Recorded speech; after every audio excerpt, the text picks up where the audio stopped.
During the late evening hours of November the 26th of 2018, South Carolina woman Kristen Rhymes left a restaurant in Columbia and typed her friend's address into her GPS. As she later told investigators, the 27-year-old heard someone behind her yell, "Hey girl," she ignored the individual and rolled her window up, at which point a man suddenly opened the driver's side door and pulled her out. Rhymes allegedly hit her head against the pavement as her attacker started tugging on her pants. According to the woman's account, a good Samaritan scared the man away by yelling at him. Rhymes said that she didn't get a good look at the suspect but described him as a black male, medium build, wearing a hoodie with a jacket over it. In the aftermath, the woman posted about the alleged incident on social media, which was said to have caused public alarm. In December of 2018, Columbia police announced that Rhymes had been arrested. They revealed that she was never at the location on the night she claimed the incident occurred.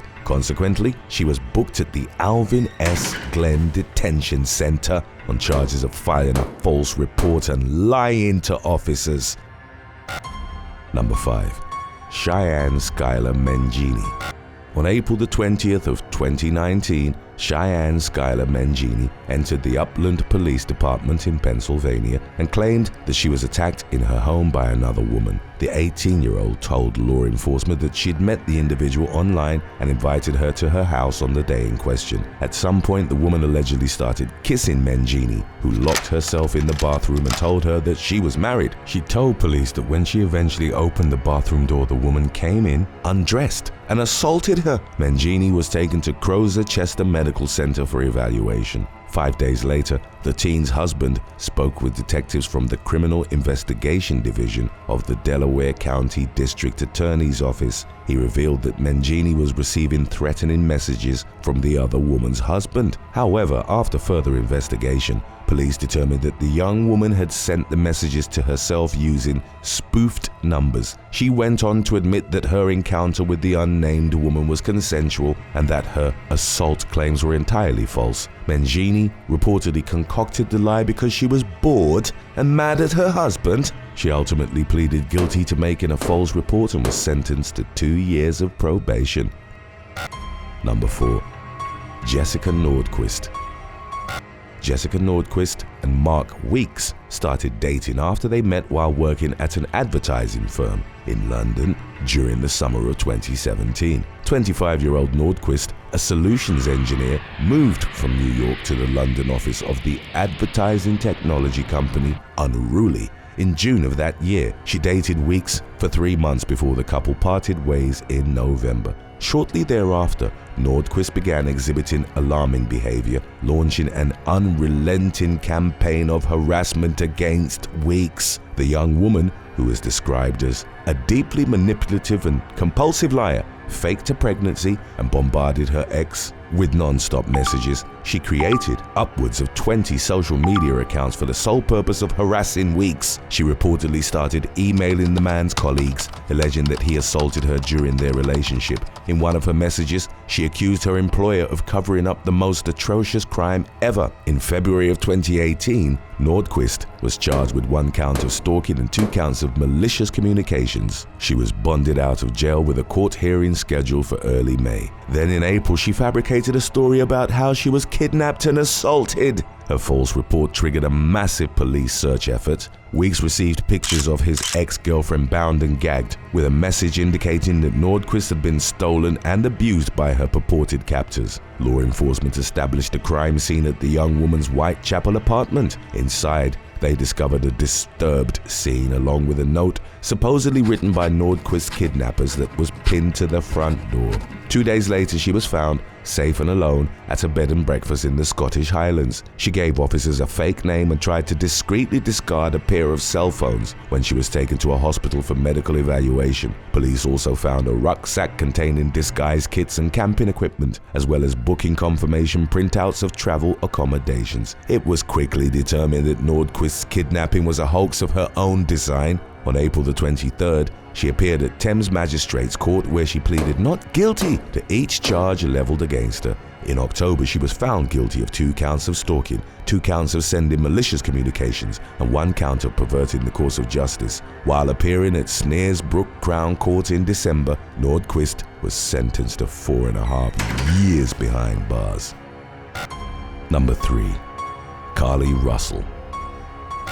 On July the 13th of 2023, a woman called the police to report that a toddler was walking along the side of the highway in Hoover, Alabama. 25-year-old Cari Russell was driving home from work when she dialed 911, claiming the diaper-clad child appeared to be completely unattended. The young woman then phoned her brother's girlfriend and told her about what she'd allegedly seen. At some point during the call, Russell screamed and dropped her cell phone. When law enforcement arrived at the scene, both she and the purported toddler were nowhere to be found. Police did, however, find Russell's vehicle and personal items, which had been abandoned near the area where she made the 2 phone calls. Over the next 2 days, an exhaustive search for the missing woman took place in and around Jefferson and Shelby counties. Following her 49-hour absence, Russell suddenly showed up at her parents' house with a cut on her lip. She claimed to have been abducted and beaten by a man with orange hair, who supposedly held her captive for 2 days before she managed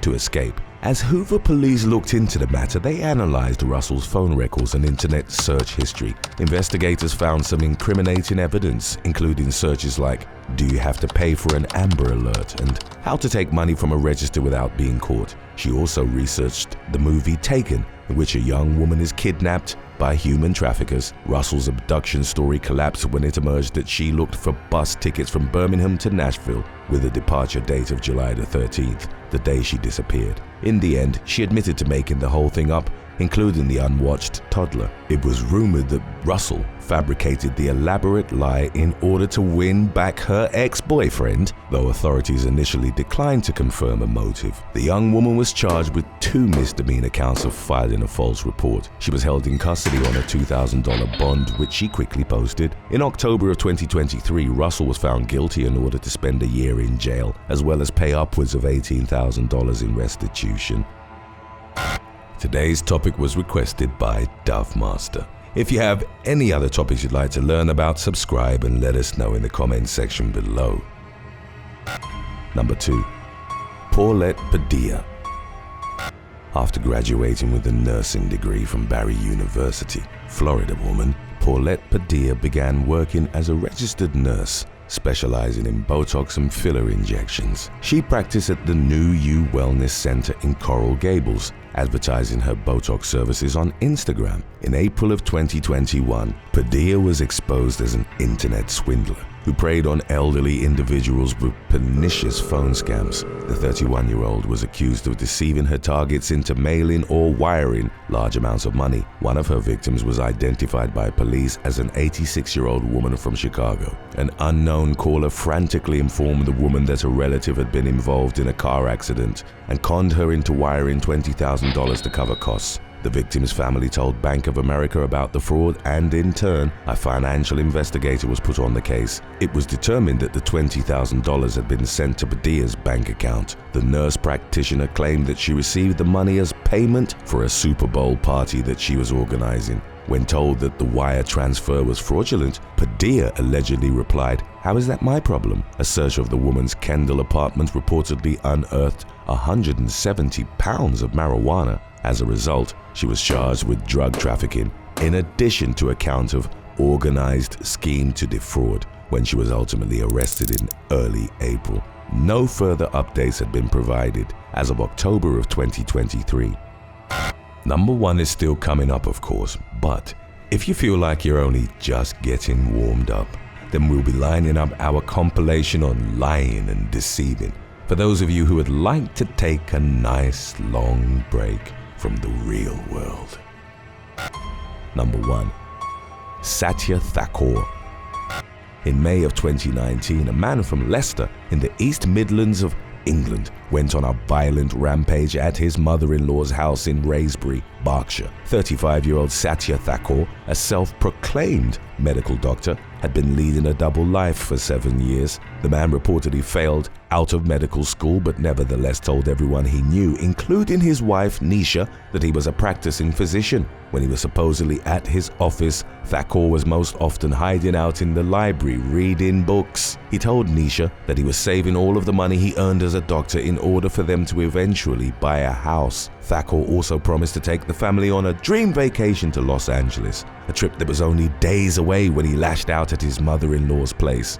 During the early hours of May the 14th, Thakor's mother-in-law, Geeta Laxman, was sleeping when he came into her room to use her ensuite bathroom. Suddenly, the man lunged at Laxman and attempted to stuff a rag in her mouth before using a pillow to smother her. When she tried to cry for help, Thakor stabbed her repeatedly with a knife. Nisha stumbled upon the scene and stepped in to help her mother, at which point Thakor took the knife to her as well, stabbing her in the neck, arm and leg. Nisha's brother subsequently intervened and was stabbed in the chin, stomach and head, then stabbed again when he tried to stop Thakor from entering his daughter's bedroom. The fake doctor's frenzy continued in a different room, where he knifed his brother-in-law's wife in the back. Law enforcement ultimately found the suspect shouting about demons in the bathtub with stab wounds of his own. Fortunately, none of the victim's injuries proved fatal.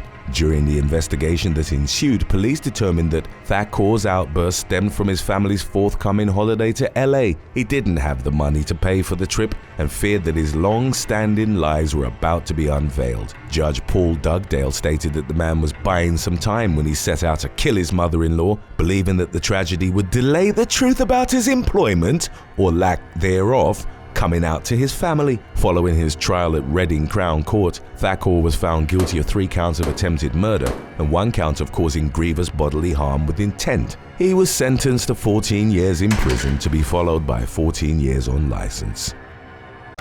Number 7. Joe Low.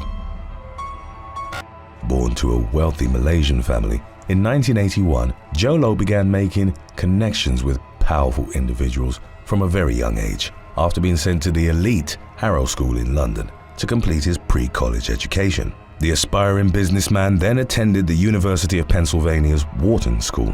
While there, he garnered a reputation as an avid partier and was given the nickname the Asian Great Gatsby. It stemmed from his propensity to regularly spend thousands of dollars on elaborate social gatherings at some of the area's most fashionable venues. After graduating from Wharton, Low set out to use the connections he'd forged with influential business figures to make a name for himself in the investment world. He ultimately partnered with Malaysia's new Prime Minister, whose stepson he'd befriended while attending the Harrow School. Low took control of ONeMDB, a strategic development company owned by the Malaysian Ministry of Finance. The prestigious position gave him access to seemingly unlimited financial resources, and he soon resumed his habit of throwing lavish parties, which were bankrolled by ONeMDB. Low became famous for his glamorous social functions, which were attended by celebrities such as Leonardo DiCaprio, Megan Fox, and Paris Hilton. It would later emerge that Low had actually paid many of the high-profile figures hundreds of thousands of dollars to make appearances at his parties.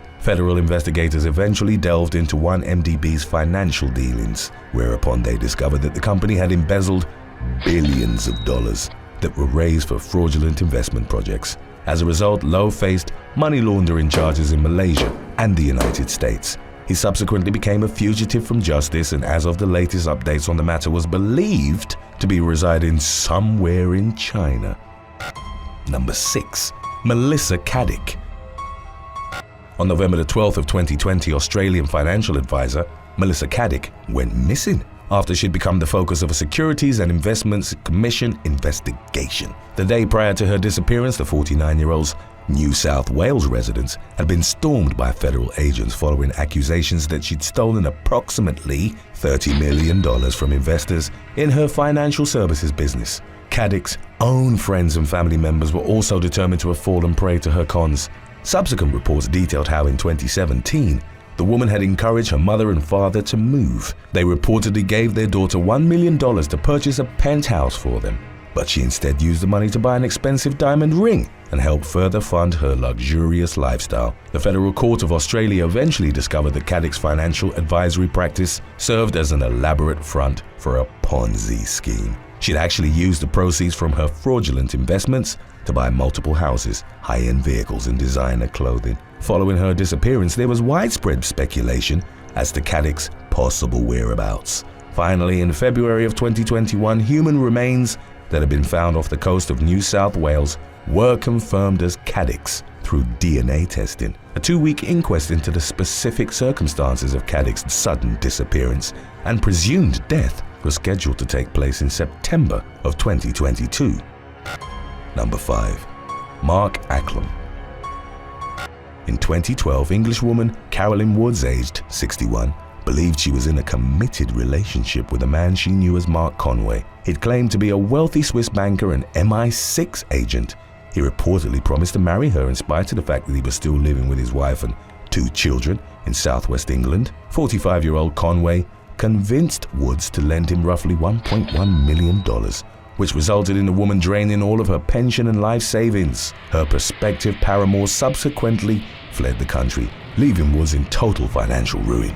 It later emerged that Conway was actually a prolific con artist named Mark Akam, who'd previously been imprisoned in Spain on 3 separate occasions for fraud-related offenses. Akam used the money he'd swindled from Woods to fund renovation projects at his various properties, purchase a Porsche, and rent out a Georgian manor in Somerset. The National Crime Agency placed him on their list of 10 most wanted fugitives, and a European arrest warrant was issued for him in 2016. The following year, Akam was tracked down by the authorities in Geneva, Switzerland, where he was believed to have been residing with his family. He was ultimately arrested at his luxury apartment in Zurich before being extradited back to the UK, where he faced fraud charges. In August of 2019, Akam was sentenced to 5 years and 8 months in prison following a trial at Bristol Crown Court. Number 4. Kylie White. A mutual friend introduced New Jersey couple Linda and Steve Evans to a woman who claimed to be suffering from terminal brain cancer in early June of 2018. Kylie White also reportedly told the Evanses that due to a traumatic family history, she'd been left homeless. As a gesture of compassion, the couple allowed 26-year-old White to stay with them at their Egg Harbor Township residence for over a month. During that time, the Evanses took care of the young woman, provided her with a bed of her own and regular meals. It was later described to investigators how White would groan in pain on a nightly basis, and Linda Evans often massaged her legs to help relieve some of the discomfort brought on by her purported illness. The couple's relatives, however, grew increasingly suspicious of White. They reportedly told them about a woman from Pennsylvania who'd faked a terminal illness and took advantage of a family who'd agreed to let her spend her final days with them. Local police subsequently launched an investigation into White's background, whereupon it was determined that she was, in fact, the fraudster from Pennsylvania and had been victimizing the Evans with a similar scheme. To uphold her deception, White had falsified medical records and notes from her doctors, which she showed to the couple as proof of her looming death. The young woman would leave her newfound home almost every day, supposedly to visit a hospital in Philadelphia. However, it emerged that she'd actually been spending her time babysitting and working at a local restaurant. Linda and Steve had reportedly spent nearly $1,000 on White during her extended stay, and she was consequently charged with theft by deception and harassment. Number 3. Davion Sandifer. In 2021, Houston police identified an individual believed to be the mastermind behind a series of scams that had victimized local residents.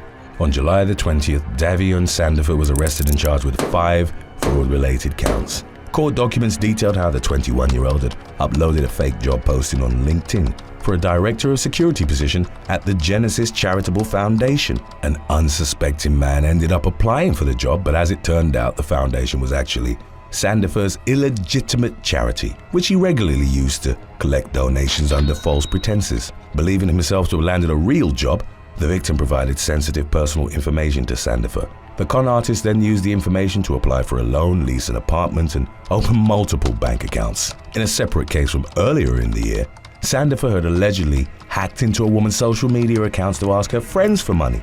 He was also accused of creating online dating profiles with her name and photograph. Upon his arrest, it emerged that Sandifer had also been convicted in another fraud case while he was a student at Briarcliff University in Iowa. The young man was released on bond in September of 2021, but within a week, he'd already swindled 2 more victims out of $80,000 in order to bail his lover out of jail. As of the latest updates on the case, Sandifer was still wanted by the authorities. Number 2. Anthony Gnak.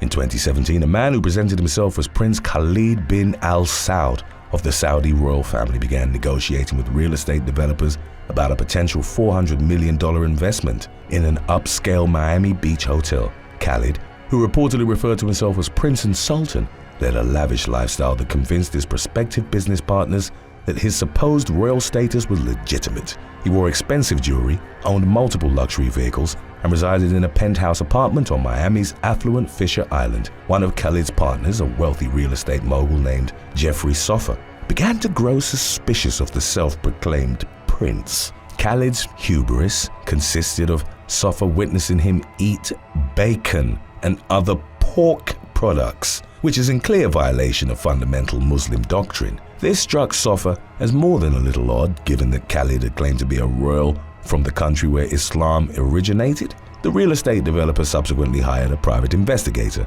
to look into Khalid's past, which then led to an official probe into the purported prince's activities. It ultimately emerged that Khalid had fabricated his royal identity and that he was actually Anthony Gnak, a Colombian-born scam artist. In total, Gnak had reportedly swindled his investors out of $8 million, which he used to fund his indulgent lifestyle. The fraudster had previously been arrested 11 other times for similar prince-related schemes. Gnak pleaded guilty to fraud charges and in June of 2019 was sentenced to more than 18 years in prison. Number 1. Glenn Rycroft. In the mid-2000s, Gareth MacDonald, a married father of 3 from Prestatyn, North Wales, became romantically involved with a former British Airways steward named Glenn Rycroft. 30-year-old MacDonald's wife eventually found out about his affair, but the couple continued to live together for the sake of their children. As was detailed in later reports, Rycroft, aged 33, would regularly treat his lover to expensive gifts and make grand romantic gestures over the course of their relationship. However, in 2007, MacDonald noticed that Rycroft had largely stopped paying for things when they went out on dates. Then MacDonald's own credit card started getting declined, and he began to grow suspicious that Rycroft might be somehow involved. Upon digging into the particularities of his partner's background, MacDonald uncovered that Rycroft had previously been found guilty of swindling more than $250,000 in a fraudulent investment scheme.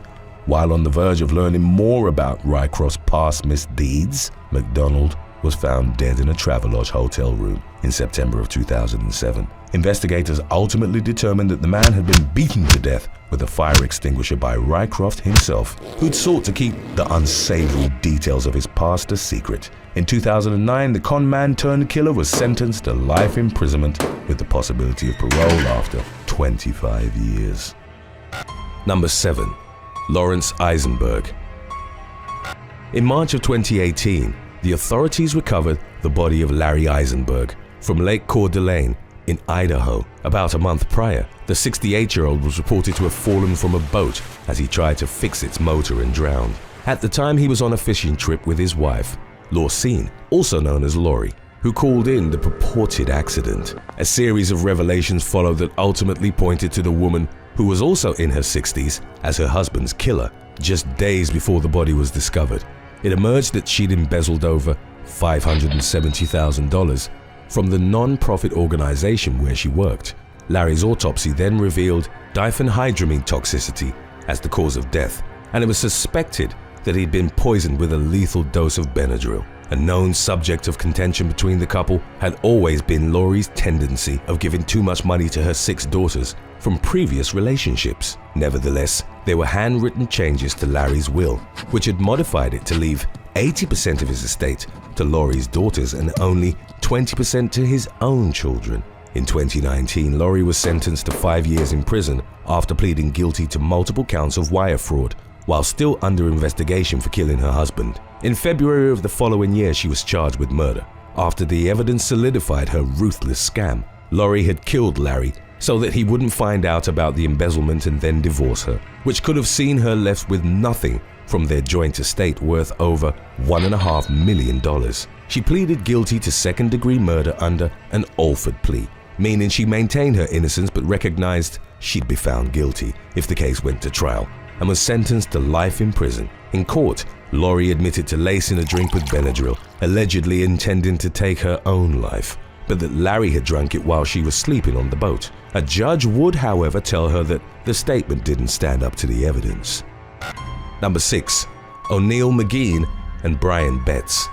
Two men who'd at one point been in a romantic relationship were lured through dating scams and suffered eerily similar fates, roughly 6 years apart. ONeal McEn and Brian Betts had met in the 1990s and were together for over a decade, before splitting up, with the former moving to Mexico and the latter resided in Maryland. In 2010, Betts, a middle school principal, talked to a man later identified as 19-year-old Alante Saunders through a phone chat line.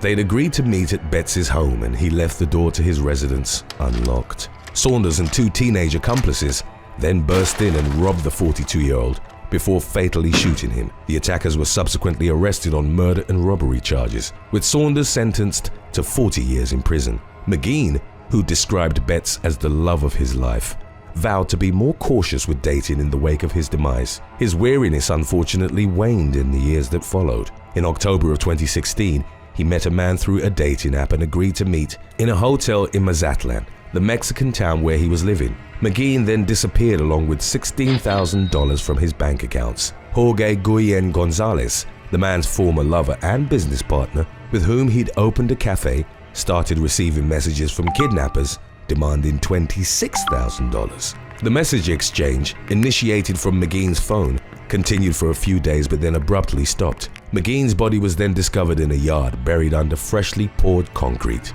At the hotel where he'd been lured, the attackers beat him so severely that they'd punctured both his lungs, killing him. His body was then wrapped in a hotel curtain, stuffed in a bag, and transported across town to be buried. Gonzalez, who was rumored to have been fired from the cafe by McEn and banned from his home, was suspected to have orchestrated the plot. He maintained his innocence but was arrested along with 3 other men. Number 5. Sarah Daisley. In early October of 2021, disgraced former St. George bank worker Sarah Daisley was arrested in her native Australia, once more in a massive fraud case. Daisley had been investigated for months leading up to her initial arrest in December of the previous year at a Sydney CBD venue. Footage, which made headlines across the country, showed her being taken in the back of a police van while wearing a skin-tight grey jumpsuit. The case against Daisley revealed her as the alleged mastermind behind a fraud operation from which she'd ultimately incur roughly 127 charges. She also reportedly had ties to the criminal underworld through her drug dealer husband, David Suka, who'd been convicted to over 20 years in prison in Western Australia. He was only 23 when he was arrested in 2004 after arriving at the port of Albany with an estimated 220 pounds of cocaine on a South American cargo ship. Since 2016, Daisley had stolen the identities of multiple people from driver's licenses and used her position at the bank to create fake accounts through which she moved hundreds of thousands of dollars. She reportedly siphoned $350,000 from an elderly individual, basically stealing all of their life savings. In October of 2021, Daisley was again taken into custody along with 3 other suspects after the police had seized $400,000 cash, documents, and electronic items. 3 weeks before her arrest, the 30-year-old had given birth to twins, cared for in her absence by Suka, who'd been paroled. In late October, the mother of 4 posted the $1.8 million bail and stated an intention of combating the charges against her, with a trial date potentially as far away as late 2023. The plethora of charges on which she stands accused includes 72 counts of possession of false documents to obtain financial advantage and 26 counts of possessing information to commit an indictable offense, among many others. Even if Daisley is convicted on half of the counts, it would still likely result in a custodial sentence. Number 4. Jesse Amoka. In the late 2000s, an Australian woman began an online relationship with a 28-year-old Nigerian man named Jesse Amoka. In 2010, the pair met in Johannesburg and spent some time together without incident. Jet Jacobs, then in her mid-60s, vowed to return to South Africa and be with her lover again. Throughout their 4-year-long relationship, which mainly unfolded over the internet, Jacobs had sent Amoka over $90,000. Family members warned the woman that she was being scammed and cautioned her against a second trip to Johannesburg that she'd been planning.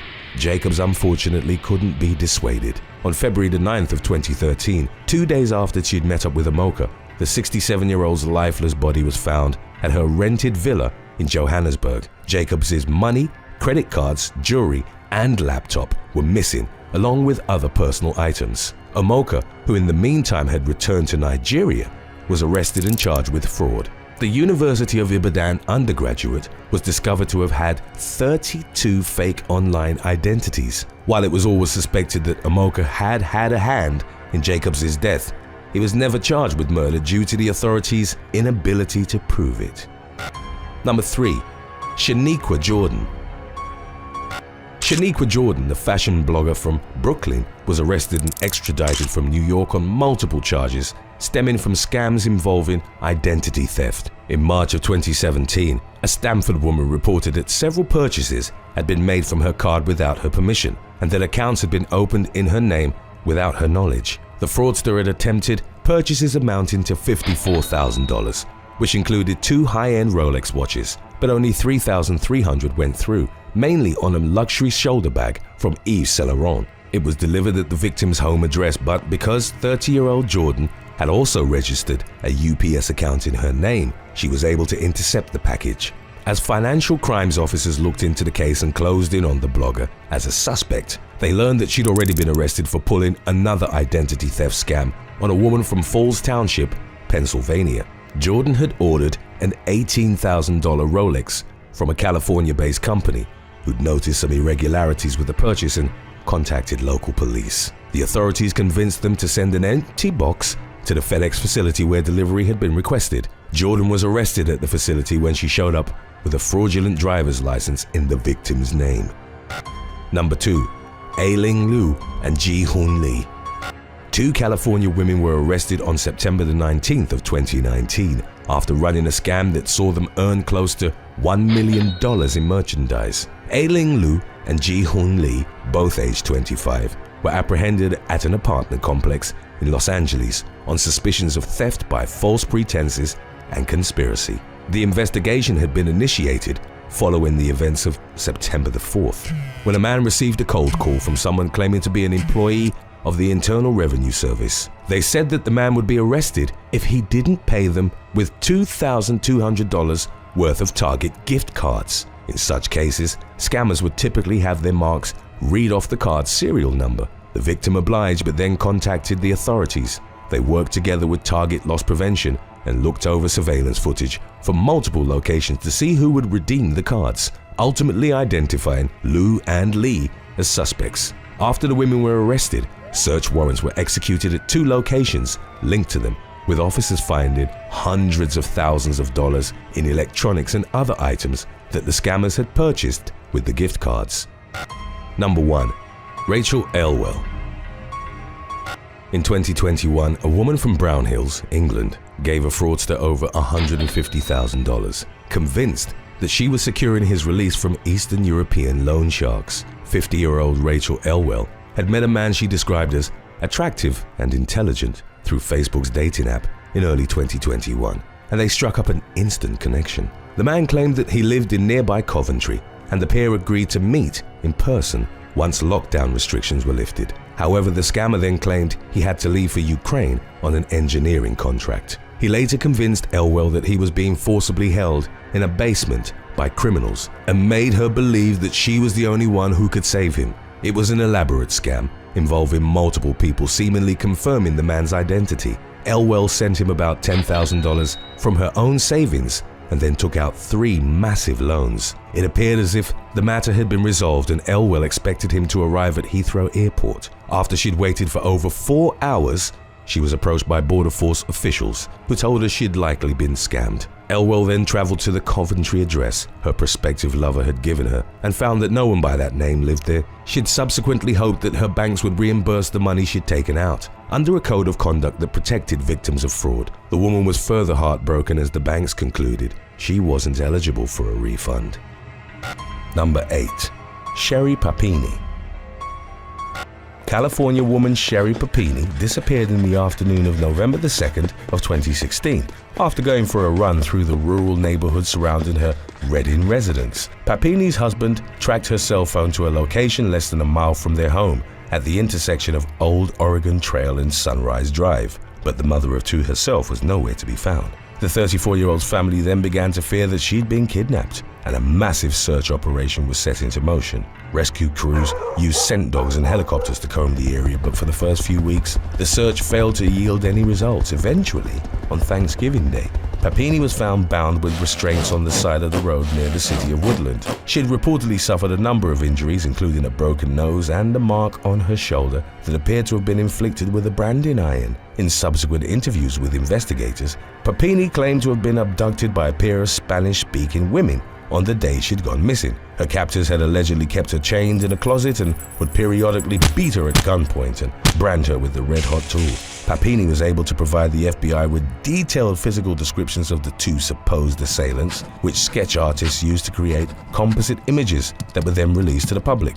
In March of 2022, however, disturbing details came to light regarding the true nature of Papini's abduction. According to a Department of Justice press release, the woman had fabricated the story of her disappearance and had actually been voluntarily staying with her ex-boyfriend in Costa Mesa, as her family was desperately searching for her. Papini also reportedly went so far as to harm herself in order to support the false statements she subsequently gave to the authorities. When federal agents confronted her with evidence of her deception, Papini refused to recant her previous testimony and even provided more false details about her purported abductors. She was consequently arrested and charged with making false statements to a federal law enforcement officer and engaging in mail fraud. Number 7.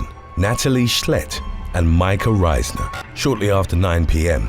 on March the 9th of 2017, police officers in Sandusky, Ohio, rushed to a home in the 600 block of Meiggs Street in response to reports that a homicide had occurred on the premises. Upon their arrival, however, the officers found that the homeowners, identified as Natalie Schlett and Micah Reisner, had staged the former's gruesome murder. The alarm was raised after they'd sent a picture of her supposedly lifeless body to their family. Reisner later detailed how he'd wiped ketchup all over the bathroom after Schlett assumed a pose in the tub that made it appear as if she was dead.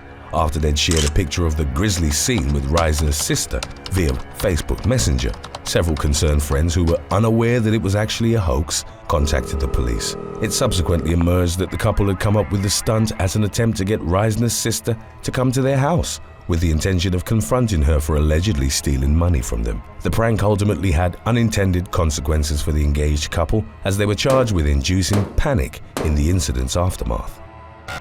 Number 6. Clino the Silva. On August 3rd of 2019, at the end of the regularly scheduled visiting hours, guards at the Banju jail complexes in Brazil spotted a suspicious individual attempting to leave through the front doors. Rio de Janeiro's deputy head of prison operations later detailed how one of the detention officers on duty quickly realized that a woman who was walking out of the facility was actually an inmate in disguise. The prisoner was restrained and taken back inside, at which point he was identified as Clino the Silva, a drug dealer from the city of Angra dos Reis, who was serving a 73-year prison sentence. In a video released by prison authorities, De Silva was shown removing the various components of his disguise, which included a plastic mask, a wig, glasses, and women's clothes. Investigators reportedly believed that the constituting elements of the elaborate facade had been smuggled into the jail by a pregnant woman who hadn't undergone the same rigorous searches as other visitors.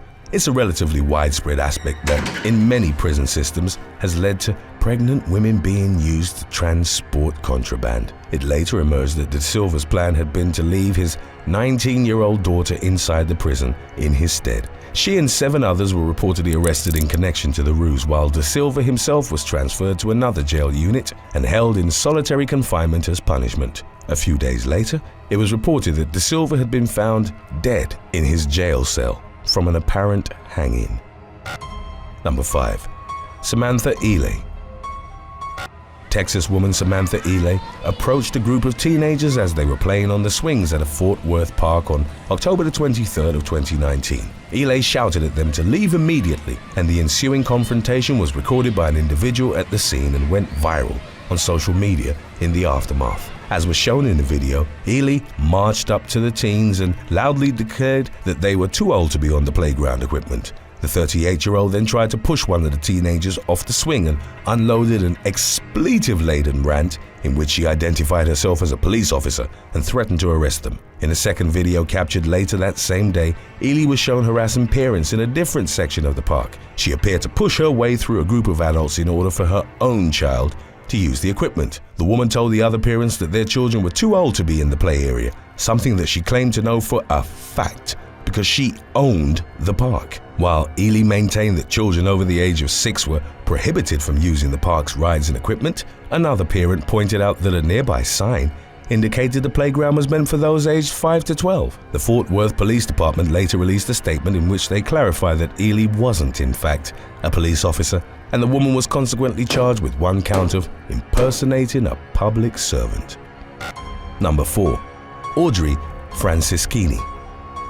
On the morning of May the 10th of 2021, several students at the American Senior High School in Hialeah, Florida, were approached by an individual who was roaming the halls and distributing pamphlets that promoted her Instagram page. She was wearing a backpack and carrying a skateboard in an attempt to portray herself as a student.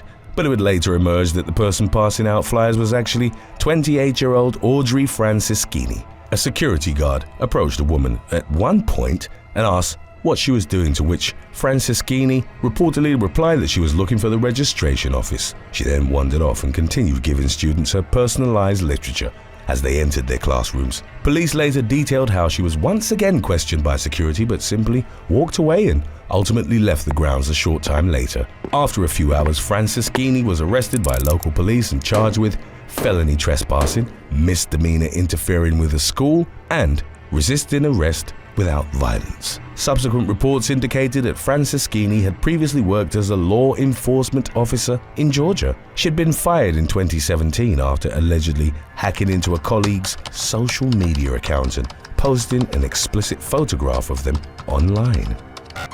Number 3. Christopher Tomberlin.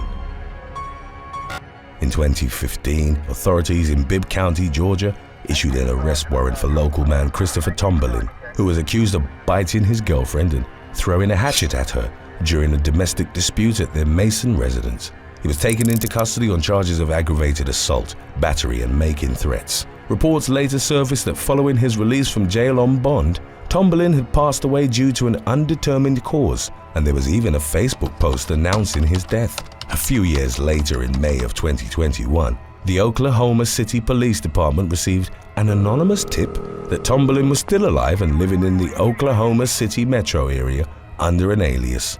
On May the 27th, the man was located and arrested by a joint task force composed of U.S. Marshals and local police officers. Investigators concluded that Tomberlin had faked his own death before fleeing nearly 1,000 miles from Mason to Oklahoma City.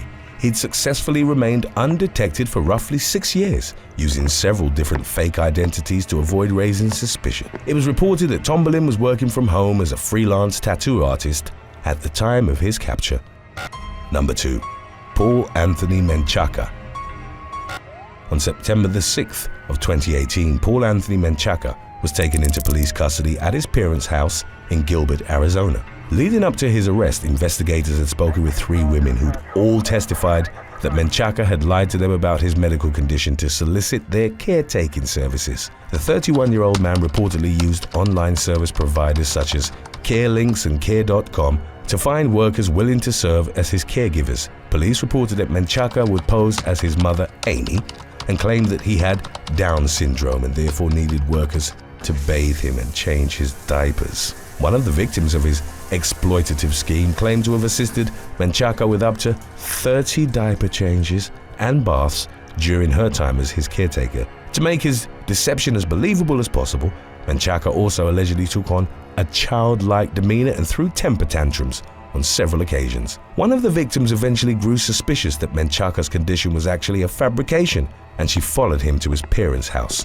where he was dropped off by another caretaker. she confronted the man's parents, who confirmed that Menchaca didn't have Down syndrome and wasn't required to wear diapers or be assisted in the manner in which he'd been. The man was ultimately criminally charged in connection to his predatory ruse. Menchaca formerly served as a crossing guard for the Chandler Unified School District, although it was reported that he'd resigned from the position in the wake of his arrest. Number 1. Josh Paler-Lynn and Leah Say. In April of 2021, a pair of social media influencers staged a prank video in which one of them attempted to gain entry into an Indonesian supermarket by painting a blue surgical mask on her face instead of actually wearing one. US-based YouTuber Josh Paler-Lynn and Russian Instagram influencer Leah Say devised the stunt after they were turned away from the store for failing to comply with the COVID-19 mask mandate set in place in the country's Bali province. In an attempt to trick the supermarket security personnel, they applied blue makeup to Say's face to make it appear as if she was wearing a face covering. The ploy initially worked, and the tourists filmed themselves walking around the store, noting in the footage that very few people seemed to notice Say's fake mask. The stunt quickly went viral after Lynn and Say posted the recording online, and it was eventually brought to the attention of Indonesian immigration officials. The two influencers were then taken into custody for breaching Bali's pandemic regulations, and they were detained in an immigration center pending their deportation from the country. Under normal circumstances, first-time violators of Bali's COVID-19 rules would have only been fined roughly $70. However, local authorities sought to have the pair of foreigners removed from the island immediately, given the overtly deliberate nature of their infraction. Number 8. Katrina Fen. On December the 1st of 2021, a teacher at Abraham Lincoln High School in Iowa was taken into police custody on suspicion of making violent threats. 37-year-old Katrina Fen was suspected to have written a series of anonymous notes in which she'd made reference to an imminent act of gun violence on school property. Each of the handwritten papers had either been found by the teacher herself or inside of her classroom at the high school. When local police were made aware of the situation, they issued an arrest warrant, prompting Fen's subsequent surrender. Upon interviewing the teacher, investigators determined that her threats of mass violence weren't legitimate, and that she'd written the fake notes to incite panic among school officials. In at least one of the letters, Fen pretended to be a student and claimed an intention of violently lashing out after being relentlessly bullied. The teacher's arrest came only one day after the Oxford High School shooting in Michigan. She ultimately confessed to forging the threatening notes as a way of expressing her concern that such an attack might unfold in her own classroom. In the wake of the incident, Fen was terminated from her position at the high school and detained at the Potawatomi County Jail while awaiting her case's legal proceedings. Number 7. Kane Mitchell. For a period of roughly 8 months in 2019, Kane Mitchell lived with his girlfriend, Lucy Smith, and her son Teddy in the English town of St. Neots. At about 3 p.m. on November the 1st, emergency services were called to their residence. After Teddy had gone into cardiac arrest and become unresponsive, he was taken to a local hospital and kept on life support for 10 days. Teddy was found to have sustained several critical injuries to which he succumbed on November the 11th. As Cambridgeshire investigators would eventually learn, the victim's health problems had been caused by Mitchell himself. Weeks prior to Teddy's hospitalization, the couple's neighbors had alerted local authorities expressing concerns on how he was being treated, particularly by Mitchell. Even though the latter had been directly responsible for Teddy's injuries, he was captured on video pretending to be a caring father at the hospital, crying over the victim while saying, "Come on, baby, Daddy is here." Shortly after his questionable display of emotion, Mitchell was arrested. Following a 4-week trial at the Royal Court of Cambridge, he was convicted of murder and jailed for a minimum of 18 years. Number 6. Solomon Shlomo Azari. A man was accused of racking up a $42,000 tab at a Florida hotel over the course of 2 months in the summer of 2019 by falsely claiming to be a relative of Canadian tennis player Eugenie Bouchard. According to subsequent reports, Solomon Shlomo Azari pretended to be her brother Will at the One Hotel South Beach in Miami, where the Bouchard family reportedly resided. Azari proceeded to charge a series of exorbitant expenses to the player's running tab, eating at the hotel's Habitat restaurant and drinking at its rooftop bar using her account. The hotel ultimately caught on to Azari's deception and launched an official investigation into the matter after a member of Bouchard's team disputed a $29,000 bill on July the 30th of 2019. When investigators showed Bouchard a photograph of Azari, she revealed that she'd never met him and hadn't authorized any of the charges he'd made to the account. He was taken into the custody of Miami police and charged with scheme to defraud, identity fraud, and grand theft. Number 5. Casey Smitherman. On January the 9th of 2019, Casey Smitherman, the superintendent of Indiana's Elwood Community Schools, used her own insurance to pay for a 15-year-old student's medical treatment. Court records indicated that the student hadn't shown up to school on the day in question because he was suffering from a sore throat. In the past, Smitherman had reportedly bought the teen clothes and even helped him clean his house. She'd chosen not to contact the Department of Child Services about his situation, however, because she feared he would subsequently be placed in foster care. When the student failed to arrive at school, Smitherman went to his house to pick him up and take him to a local clinic, where she pretended that he was her son so that she could use her insurance to pay for the visit. She later took the student to a CVS in order to fill a prescription for amoxicillin, which Smitherman also completed with the name of her actual son. The teenager reportedly tore the label off the bottle of medication because he knew it was wrong for him to possess a prescription under someone else's name. The following week, the police were tipped off about what Smitherman had done for the student, and she was consequently arrested on charges of official misconduct, insurance fraud, insurance application fraud, and identity deception. In the wake of the incident, Smitherman's teaching license was suspended for 90 days, and she was forced to resign from her position as the school district superintendent. Number 4. Rutledge Dees.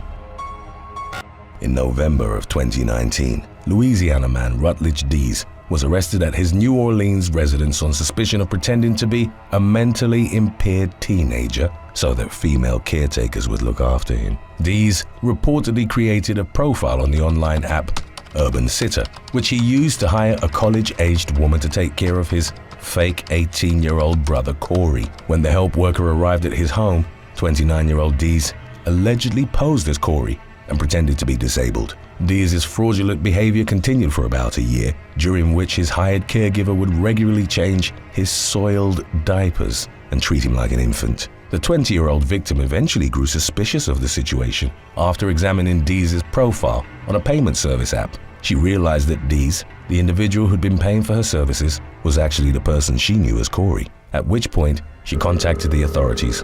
Dees was taken into custody on several charges, one of which was possession of a Schedule II controlled dangerous substance, as the police had found crystal methamphetamine inside his home. In December of 2020, Dees pleaded guilty to his charges and was consequently sentenced to 5 years of probation and 400 hours of community service. Number 3. Trent Freeman. In the fall of 2021, a deputy of the Gilchrist County Sheriff's Office in Florida was arrested for stealing $3,700 in paid sick time by pretending to be hospitalized with COVID-19. As revealed by subsequent reports, 38-year-old Trent Freeman had forged multiple doctors' signatures over the course of about 2 months. She'd done so to maintain the deception that she'd contracted a critical case of the virus and therefore couldn't be present at work. Although her falsified medical documents indicated that she was comatose in hospital, Freeman had actually begun working full-time in the private sector, while also recouping sick time payments from her law enforcement employers. Her fraud was first detected on October the 5th of 2021, when the sheriff's office opened an investigation into the legitimacy of her medical filings. Shortly thereafter, she was fired from her position and taken into the custody of her former colleagues on forgery and fraud charges. Number 2. Donald Klein.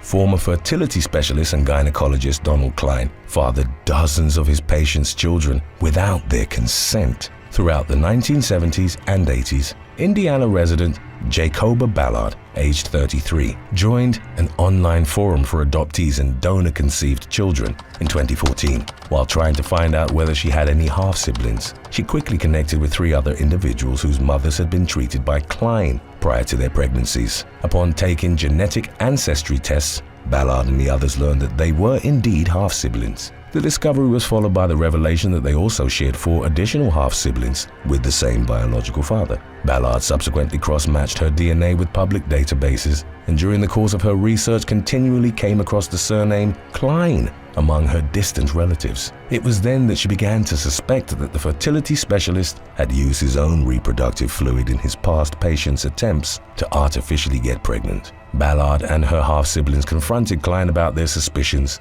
during a reunion organized by the doctor's son. Klein allegedly confessed to carrying out the elaborate deception, which ultimately resulted in his DNA being used to conceive more than 50 children across the state of Indiana. In addition to having his medical license revoked, the retired doctor also faced 2 felony counts of obstruction of justice, as well as a fine of $500. Klein's widespread fertility fraud became the basis of a Netflix documentary titled Our Father, which premiered on the streaming platform in May of 2022. Number 1. Timothy Gatchell. Flagler College student Amy Blount and a group of her friends went to St. George's Tavern in St. Augustine, Florida on a night in November of 1990. At about 2 a.m., Blount went for a walk out to the coastline with a young man named Sean Nolan. They reportedly got into a fight at some point and then decided to return to their respective homes separately. The following morning, Blount's roommate discovered that she hadn't come back to their apartment, and she was subsequently reported missing to the police. Investigators' initial efforts to locate Blount proved fruitless, and after about 10 days they offered a $10,000 reward for any information about her disappearance. This led to an influx of tips, including one from a local man named Timothy Gatchell, who told detectives that he'd seen Blount in the downtown area on the night she'd gone missing. Gatchell claimed to have witnessed the young woman get into an older model car and drive away with at least 2 people. A few weeks later, a dog walker came upon human remains buried under a pile of logs and rocks in a deserted area on the outskirts of St. Augustine. An autopsy subsequently confirmed that the body was indeed that of Blount, who'd been beaten before being stabbed a total of 5 times. Investigators then learned that one of their previous witnesses, Gatchell, was a tenant in a mobile home on the plot of land where Blount's body had been found. When questioned further by the police, Gatchell eventually confessed to giving her a ride home on the night. They'd reportedly gotten into an argument which culminated with the man taking out a knife and fatally stabbing Blount. In the wake of the murder, Gatchell had pretended to be a witness, giving the police a false testimony in an attempt to deviate them from identifying him as a suspect. He was ultimately convicted of first-degree murder and sentenced to life imprisonment without the possibility of parole. Number 7. Tiffany Henderson. In December of 2019, aspiring Houston rapper Tavores Henderson, aged 21, was arrested and charged with capital murder in the death of Nassau Bay Police Sergeant Kayla Sullivan. The 43-year-old officer was assisting in a traffic stop after Henderson's Jeep had been pulled over for speeding through an apartment complex. Sullivan initiated the arrest when it emerged that the man had an outstanding warrant for domestic violence. As he was being handcuffed, Henderson managed to break free from the arresting officers and got back behind the wheel of his Jeep.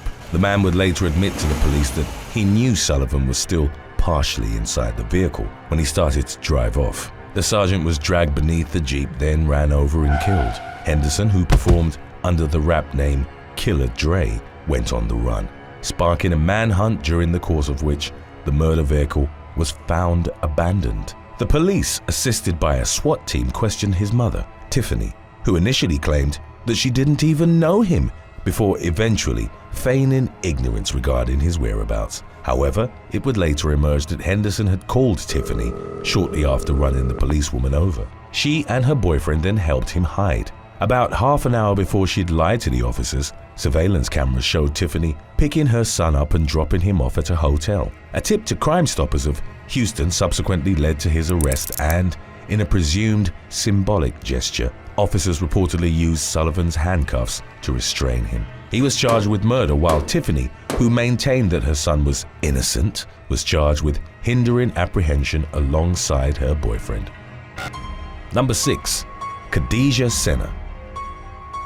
On August 13th of 2017, Cadia Senna contacted the police in El Paso, Texas, claiming that her 2013 Dodge Dart had been stolen. 21-year-old Senna filed the report at 7:35, alleging that the theft had occurred in the 200 block of Cincinnati Avenue in West El Paso. However, investigators later found that she'd called the police for assistance roughly 5 hours earlier on the same day while she was in a construction area on a freeway. They found the Dodge in a dirt pile in the 700 block of Executive Center and determined that it had been involved in a crash. Senna had presumably hoped her initial call would be disregarded if she reported the vehicle stolen, which the police concluded it never had been. The woman was arrested and booked into El Paso County Jail on a $4,000 bond after being charged with filing a false report to a peace officer and perjury.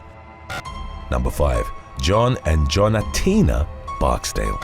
In March of 2022, two siblings were charged in Manhattan federal court over a multi-million-dollar cryptocurrency scam. The Securities and Exchange Commission separately charged Jon and Tina Barksdale, both in their 40s, with conducting fraudulent unregistered offerings of ONeal's coin.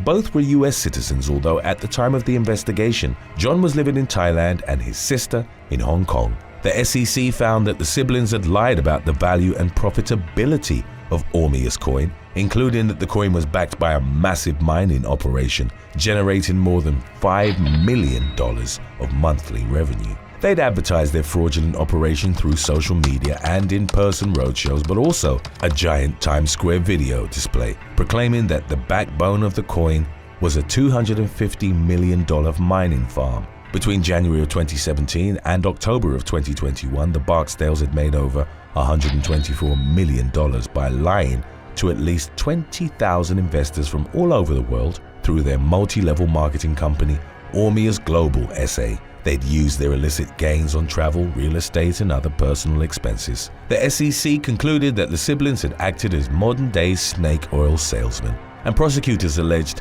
they'd abandoned their mining operations in 2019. To promote their fraudulent activity, they'd used a photo of a mining facility in Montana that was operated by a third party. They'd also arranged for their website to display the Bitcoin wallet of an unknown individual as the ONeal's reserve vault, boasting $190 million in assets as of November 2021. In reality, ONeal's wallets were worth less than $500,000. According to the Justice Department, Jon faced spending 64 years, essentially the rest of his life, in prison if convicted on all the charges levied against him, which included securities fraud, wire fraud, and conspiracy. No attorneys for the Barksdales had been identified as of the latest updates on the matter. Number 4. Morgan Quinn. Model Morgan Quinn, who'd appeared on the first season of reality TV show Project Runway, filed a report with the New York Police Department on August 7th of 2013. Designers on the show had dubbed Quinn Morganza, as her antics, which included being late, damaging outfits, and frequent emotional outbursts, would constantly disrupt the competition. In her report, 30-year-old Quinn told the police that she'd been pushed inside a Murray Hill building and held at knife point by a tall homeless man. The suspect then reportedly threw her down the stairs and made off with her Chanel purse and a cocktail ring that was inside it, which Quinn claimed was worth over $2,000. The police did discover her empty purse about a week later, but after reviewing all the footage from surveillance cameras in the area, found no evidence of the mugging and charged Quinn with filing a false report on August the 23rd. The model battled the charge in court and at one point during her ensuing appearances, jokingly claimed, "I'll join the NYPD once this gets dismissed." Prosecutors eventually determined that the mugging had occurred, but not in the manner in which she reported it to the police. The crux of the matter remained that Quinn had greatly exaggerated the value of the stolen property. She was offered an adjournment in contemplation of dismissal in October of 2014, which she accepted. The model had to complete 1 day of community service and keep herself out of legal trouble for 6 months for the charges to be dropped. In an ironic twist, Quinn herself would be charged with petty larceny and possession of stolen property in the 5th degree in November of 2015, after being accused of stealing makeup and sunglasses from a friend's handbag and then lying about it. Number 3. Evgeny Markov. Following her divorce, Russian snowboarder and skier Irina Kozlova had begun dating Evgeny Markov, a man who'd presented himself as a successful businessman. In December of 2017, Markov told the woman that he wanted to surprise her and asked her to choose a romantic place.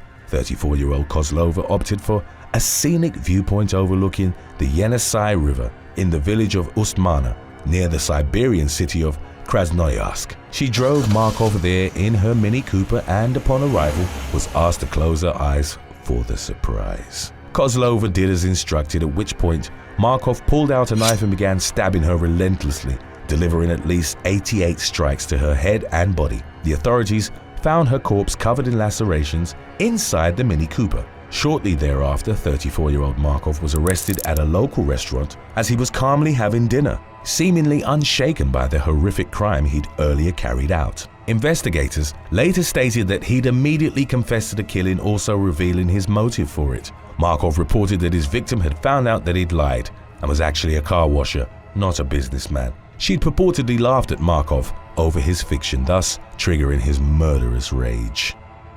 Number 2. Joshua Witt.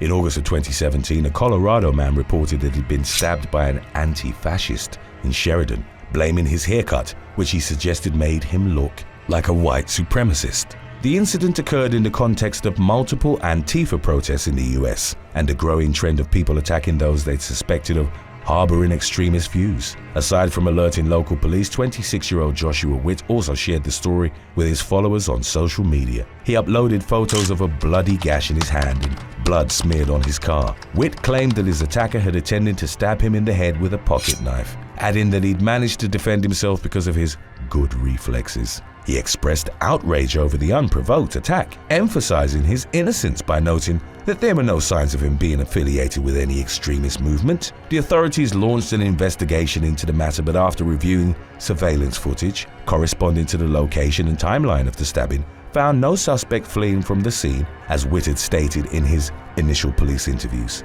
What they did find was a recording of Witt leaving a nearby sporting goods store after purchasing a small knife. Upon being questioned again, Witt admitted that he'd accidentally cut himself with the knife in his car and that he'd made up the story about the attack. He was arrested and released on a summons for false reporting. It wasn't made immediately clear if he'd lied solely for attention or to drum up negative reactions to the Antifa movement. Number 1. Vinath Odumsine. Vinath Odumsine of Dublin, Georgia was charged with wire fraud in October of 2021 after it emerged that he'd lied to get an $85,000 COVID-19 relief loan. Odumsine had filed an application in July to the Small Business Administration's Economic Injury Disaster Loan.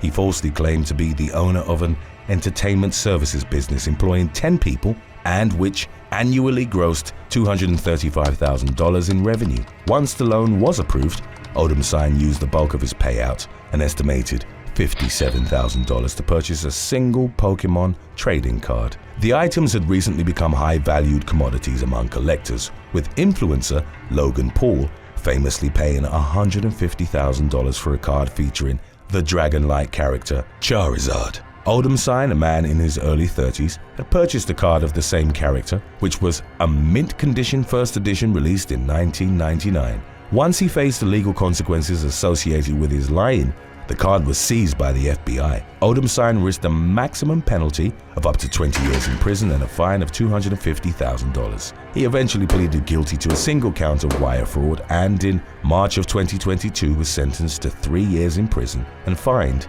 $10,000. Number 7. Sharita Dixon Cole. Texas State Trooper Daniel Hubbard pulled over a female motorist on suspicion of drunk driving in the early hours of May the 20th of 2018. The woman, Sharita Dixon Cole, was ultimately arrested and charged with driving while intoxicated. In the incident's wake, she publicly accused Officer Hubbard of forcefully groping her inside and outside of his patrol car during the course of the traffic stop. The 37-year-old's claims quickly spread online, with the help of prominent social activist Sean King and attorney Lee Merritt, both of whom shared various posts about the alleged assault. In response to Dixon Cole's accusations, the Texas Department of Public Safety released a 2-hour-long video of Officer Hubbard's body cam footage from the evening of the traffic stop. In the recording, Dixon Cole was shown performing a series of field sobriety tests all of which she failed. The woman was then taken into custody and booked into the Ellis County Jail. At no point was Officer Hubbard shown to have exhibited any of the abusive behavior detailed in Dixon Cole's allegations. She subsequently issued a formal apology to the policeman and admitted that the assault had been a fabrication. The false claims were susceptible to legal action, but the Ellis County District Attorney announced that no additional charges would be filed against Dixon Cole other than the original count of driving while intoxicated. Number 6. Vanessa Blanchard. On October the 29th of 2021, a school resource officer in Clarksville, Tennessee, contacted Vanessa Blanchard to inquire as to why her child hadn't been attending school in recent days. Blanchard claimed that her 12-year-old son, whom subsequent reports indicated suffered from autism, had passed away following a seizure 2 days earlier. Officials at New Providence Middle School subsequently raised money in an effort to help the 39-year-old mother pay for her son's funeral. Suspicions arose after school staff contacted the funeral home Blanchard claimed to be using and were told that no arrangements were being made for the boy in question. Upon being presented with this information, Blanchard claimed that she was still waiting for the autopsy results from Tenover Hospital before setting plans for the funeral into motion. Further suspicious revelations came to light, however, after the laptop issued to Blanchard's son by the school was found to be active at the Vacation Motor Hotel in Clarksville. Montgomery County Sheriff's deputies were dispatched to the hotel, where they reportedly found Blanchard's son alive and by himself in one of the rooms. The boy's mother ultimately admitted to faking his death and leaving him at the hotel for 2 weeks, during which she claimed to have periodically checked in on him. Blanchard was consequently arrested and charged with contributing to the delinquency of a child and false impression of death. Number 5. Rachel Matisse. In the early morning hours of June the 23rd of 2016, Rachel Matisse went missing while she was on a camping trip with her family near Wells, New York. The 24-year-old's disappearance triggered a massive search effort throughout the Adirondack Mountains that came to include over 100 state police officers, rangers, and volunteers. In the weeks that followed, state authorities received and followed up on roughly 400 leads from the public, but none of them yielded any results. Then on July the 6th, the search came to a sudden conclusion when Matisse showed up at her family's Johnstown residence. She claimed to have been kidnapped by a bearded man in his 50s or 60s who smelled strongly of cigarettes.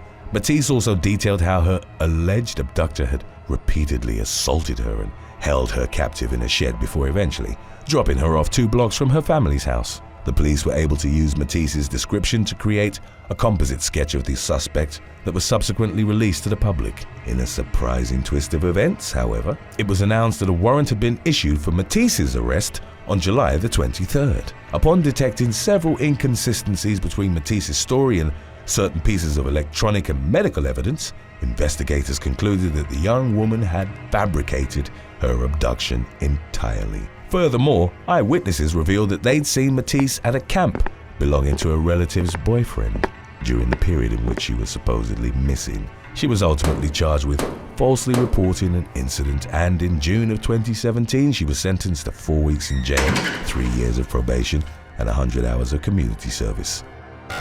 Number 4. Trent Freeman.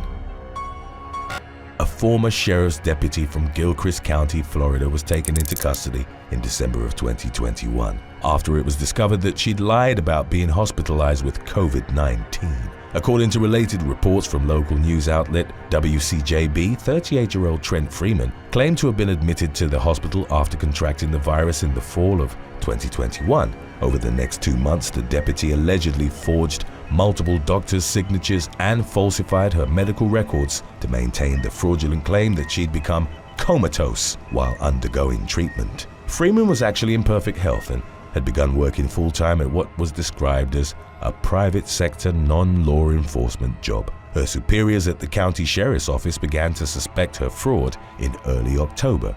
Following an investigation by the Florida Department of Law Enforcement, it was determined that Freeman had been lying about her medical condition, therefore swindling her colleagues out of more than $3,700 in paid sick time. After Freeman was fired from her position on October the 15th, a warrant was issued for her arrest. She ultimately turned herself in, whereupon she was charged with 2 counts of uttering a forged instrument and 1 count of scheme to defraud. Number 3. Timothy Wilkes. Shortly after 9 p.m. on February the 5th of 2021, police officers in Nashville, Tennessee were dispatched to the parking lot of an urban air indoor trampoline park in response to reports of a shooting on the premises. 23-year-old David Starnes Jr. openly admitted to the officers that he'd fatally shot an individual later named as Timothy Wilkes, aged 20. Starnes denied initiating the deadly altercation and reported that it was Wilkes who'd first approached a group of people while wielding a butcher knife and claiming that he was going to rob them. Starnes, who was a part of the group being threatened, sought to defend himself and the others by pulling out a handgun and firing at Wilkes. The authorities later determined that Wilkes, a local YouTuber, and his friend had been attempting to film a video in which they captured the reactions of people being held at knife point. The prank robbery ultimately had a dramatic outcome for the young man, who failed to anticipate the possibility that one of the video subjects might act in self-defense to his fake attack. As of the latest updates on the matter, neither Starnes nor Wilkes' friend had been charged in connection to the incident. Number 2. Ava Coleman and Christopher Kratzer. At about 6 p.m. on July the 3rd of 2019, several concerned citizens contacted the Forsyth County Sheriff's Office in Georgia to report a suspected kidnapping in the parking lot of the Collection Shopping Center. According to eyewitness testimony, 17-year-old Ava Coleman was crying out for help and screaming, "He's going to kill me," while sitting in a Chevrolet Tahoe with her hands bound and head covered by what appeared to be a pillowcase. 8 sheriff's deputies were rushed to the scene in a swift and ample law enforcement response that reportedly included more than half of the South Forsyth police force. The vehicle in which Coleman had been seen was subsequently located at another nearby parking lot, and law enforcement initiated a traffic stop. The occupants were ordered out of the vehicle at gunpoint. Shortly thereafter, it was discovered that the alleged kidnapping had actually been a hoax devised by Coleman and 19-year-old Christopher Kratzer. The teens had reportedly planned to film the elaborate stunt in order to post it on social media. Although no one was harmed during the incident, a spokesman for the county sheriff's office contended that Coleman and Kratzer were fortunate the situation hadn't escalated further. They'd fabricated a high-tension scenario that could have resulted in them or other members of the public being hurt. The pair consequently faced felony charges of raising a false alarm and a misdemeanor count of reckless conduct. Number 1. Jessica Ann Smith.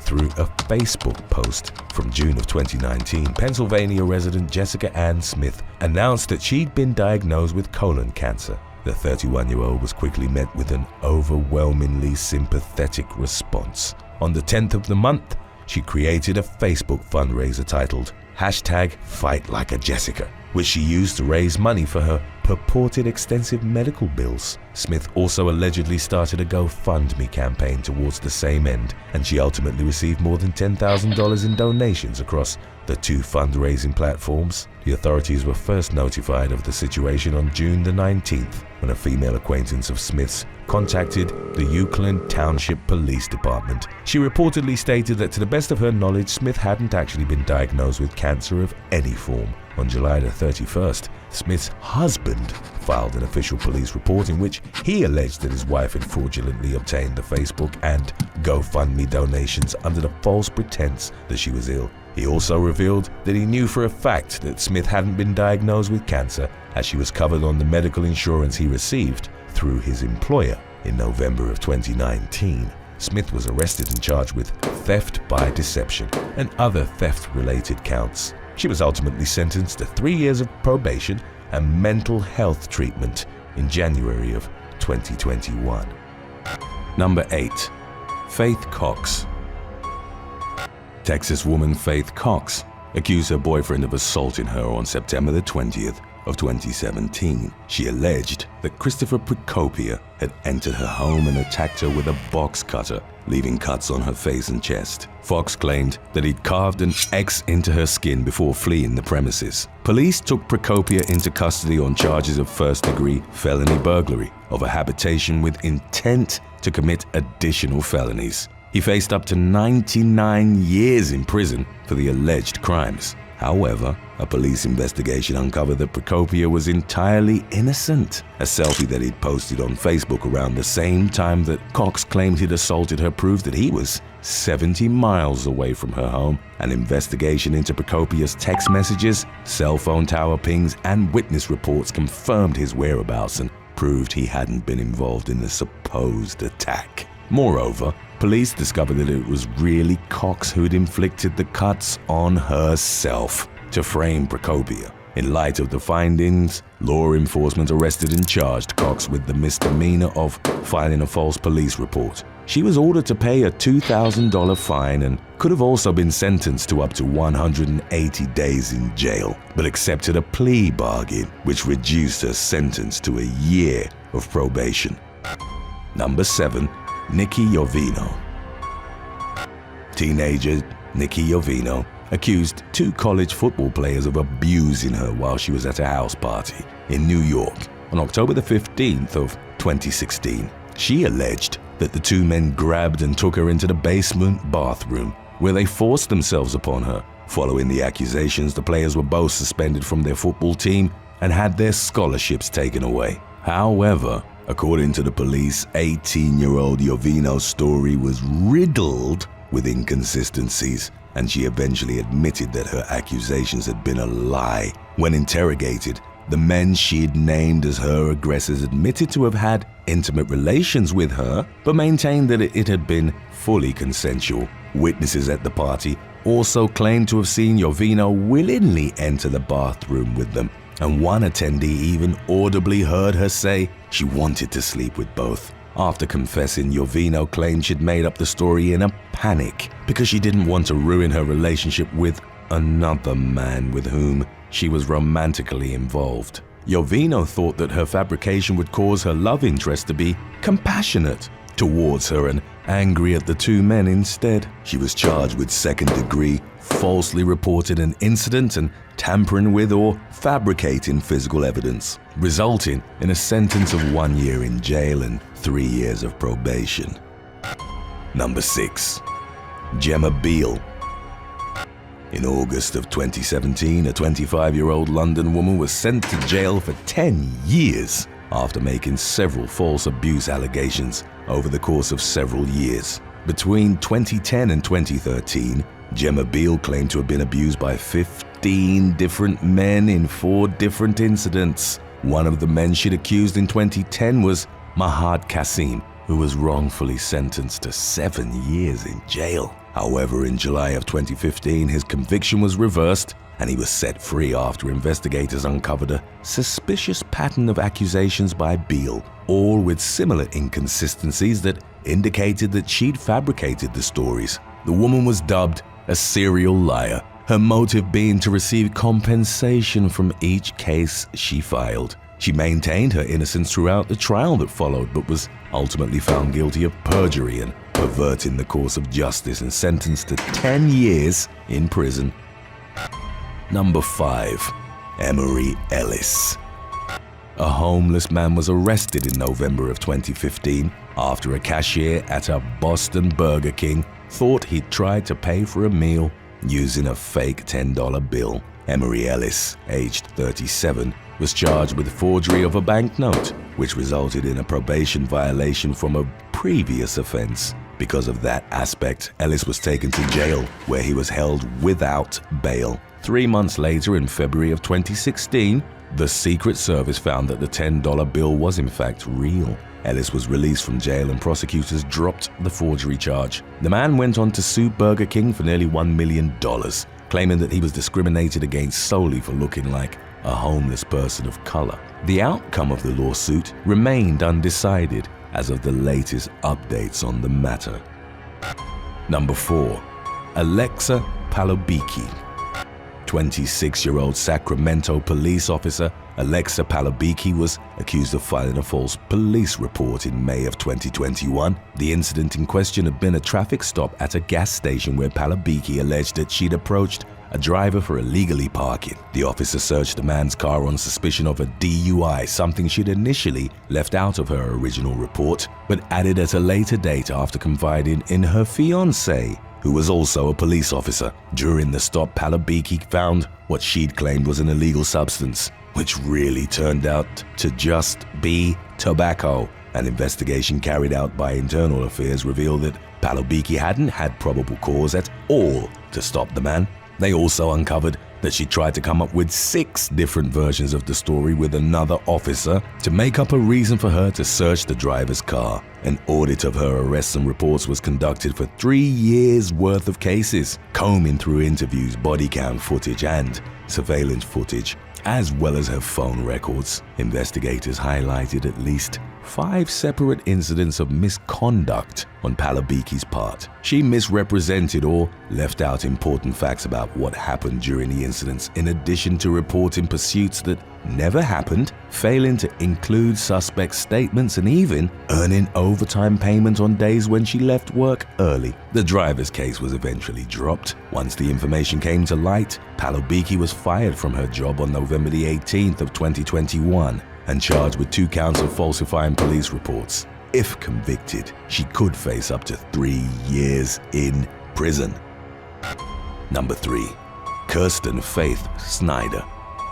On March the 24th of 2021, a South Carolina woman made a home invasion and assault report, which ultimately proved to be a fabrication. 22-year-old Kirsten Faith Snyder claimed that someone had cut her kitchen screen, broken into her house, and assaulted her. Deputies rushed to what they believed was a burglary in progress as Snyder was on the phone with the 911 operator, actively reporting on what was happening during the alleged incident. However, when officers arrived on the scene, Snyder told them that the intruder had fled through the kitchen window after she'd allegedly fought him off. During their investigation, the authorities were able to piece together that a break-in never happened and that Snyder had not been assaulted. The woman was later charged with filing a false police report of a felony and was arrested on a $10,000 personal recognizance bond. Number 2. Kaviana Zachariah Taylor. On May the 22nd of 2022, a Florida woman reported a crime that led to a SWAT raid at her boyfriend's home. 20-year-old Kaviana Zachariah Taylor told a 911 dispatcher that her boyfriend hit her in the face with a gun after a physical altercation had broken out between them while they were sitting in his car outside of his home. It had allegedly started when the man took Taylor's work ID badge and slapped her with it. She retaliated by punching him in the side of the head, which led to the fight inside the vehicle. Taylor then reportedly got on top of him with her knees in his chest, which is when he reportedly reached for his handgun. She eventually managed to kick him out of the car, got into her own vehicle, and called 911 before leaving. However, when officers questioned her about the incident, the woman said that her boyfriend hadn't actually hit her with the gun. Taylor claimed that her busted lip was a result of him punching her instead, which contradicted what she'd initially told the 911 dispatcher. Because of the nature of the call, the police department had sent the SWAT team, believing Taylor was in serious immediate danger. Her boyfriend was taken to the police department for questioning, and his handgun was confiscated as evidence. He told a completely different story, stating that Taylor had taken money from him and began to punch him when he tried to retrieve it. She'd also broken his car's window with a tire iron. The man even provided a text message sent by Taylor threatening to call the police and lie that he'd attacked her with a gun. With evidence backing up her boyfriend's story, Taylor was arrested and charged with simple battery, simple assault, providing false information to law enforcement, and making a false 911 call. She was held on a $10,000 bail and eventually admitted to have fabricated the story. Number 1. Lewis Mearns and Brandon Burrows. In September of 2020, British woman Lorraine Cox was walking home when she was murdered by Azam Mangori, aged 24, in his apartment above a kebab shop. Mangori, who was just a tenant in the apartment and had no connection to the business below him, was found guilty of Cox's murder in April of 2021. He was sentenced to life in prison with a minimum term of 20 years served. However, in the early stages of the investigation, 2 friends of Cox's in their mid-20s, Lewis Mearns and Brandon Burrows, were convinced that the staff of the kebab shop were somehow involved in her murder. On October the 2nd of 2020, they ganged up on Naveed Rahimi, the shop's chef, In front of his home, they called him racial slurs and accused him of killing Cox before they physically assaulted him. Upon their arrest, Mayans and Burrows tried lying to the police by saying that they were elsewhere at the time of the incident. However, DNA evidence found on a drink can at the scene, the location on their phones, and eyewitness testimony from a passerby proved that they'd been responsible for the attack. Both men were found guilty of racially aggravated battery and were given sentences of 10 to 11 months in prison. Thanks for watching. Would you rather have the ability to detect every lie or be able to lie convincingly all the time? Let us know in the comments section below.